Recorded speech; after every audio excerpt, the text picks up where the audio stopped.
DDC चुनाव के लिए मतदान जारी है। 11 बजे तक 25.58% मतदान हो चुका है। 18 जिलों की 33 सीट पर मतदान है। ये मतदान जारी है और तमाम सुरक्षा व्यवस्था का ध्यान रखते हुए इस मतदान को कराया जा रहा है। हालांकि दोपहर 2 बजे तक ये मतदान जारी रहना है। तो पिछले चरण में भी हमने देखा था कि बढ़ चढ़कर लोगों ने हिस्सा लिया था और बाहर निकले थे वोटिंग करने के लिए, और इस बार फिर से तीसरे चरण में भी 18 जिलों की 33 सीट्स पर मतदान जारी है डीडीसी चुनाव के लिए। और अभी भी लोगों की कतार मतदान केंद्रों पर लग रही है। ये तस्वीरें हम आपको दिखा रहे हैं, क्योंकि जिस तरह से लोगों को डराने धमकाने की कोशिश वहां चुनावों में होती है, उसके बाद भी घाटी में अमन के लिए मतदान के लिए लोग अपने घरों से बाहर निकले हैं। तीसरे चरण का ये मतदान है जिसके लिए लोग पहुंच रहे हैं। तो ये लगातार हम जम्मू कश्मीर की तस्वीरें आप तक पहुंचा रहे हैं, जहां 18 जिलों की 33 सीटों पर मतदान। और फिलहाल ये तस्वीरें आपके सामने अलग अलग जगहों से बाकायदा नियमों का ध्यान रखते हुए कोरोना के लिहाज से सुरक्षा व्यवस्था एक चाक चौबंद, और उस बीच में ये चुनाव हो रहा है। तो 3 तस्वीरें इस वक्त आपके सामने। अमन के लिए मतदान, माहौल बदलने के लिए मतदान और शांति रहे घाटी में, इसके लिए मतदान। तीसरे चरण की ये वोटिंग, और देखिए मतदान को लेकर जो उत्साह है वो नजर आ रहा है। इससे पहले के भी दोनों चरणों में इसी तरह से उत्साह नजर आया था, और एक बार फिर से तीसरे चरण के लिए जब वोट डाले जा रहे हैं 305 उम्मीदवारों की सियासी किस्मत कैद हो रही है।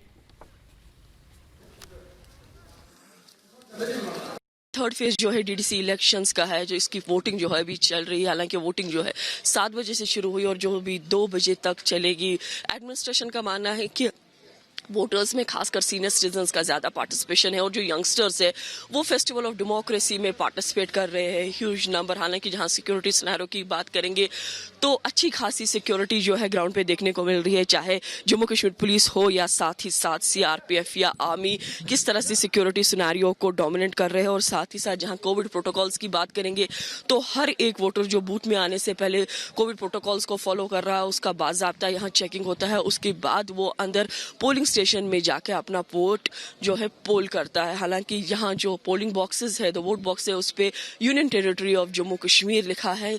जो फैसला है यूनियन गवर्नमेंट का, जो 9th लास्ट ईयर जो अगस्त में 2019 में जो डिसीजन गवर्नमेंट ऑफ इंडिया ने लिया, और जिसके बाद एब्रिगेट हुआ आर्टिकल 370 और जम्मू कश्मीर जो है यूनियन टेरिटरी के अंदर आ गया।